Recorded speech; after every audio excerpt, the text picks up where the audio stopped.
और अभी जानिए इंट्रा पार्टी इंतखाबात की वजह से पीटीआई, टीएलपी और पाकिस्तान रिफॉर्म पार्टी बगैर सरबरा और बगैर स्ट्रक्चर के फहरिस्त में मौजूद हैं, जबकि इलेक्शन कमीशन ने 4 सियासी जमातों के इंट्रा पार्टी इंतखाबात तस्लीम कर लिए हैं।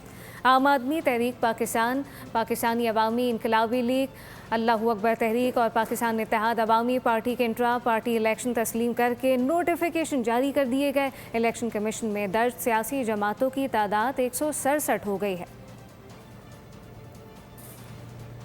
और अभी जानिए इंट्रा पार्टी इंतखाबात की वजह से पीटीआई, टीएलपी और पाकिस्तान रिफॉर्म पार्टी बगैर सरबरा और बगैर स्ट्रक्चर के फहरिस्त में मौजूद हैं, जबकि इलेक्शन कमीशन ने 4 सियासी जमातों के इंट्रा पार्टी इंतखाबात तस्लीम कर लिए हैं।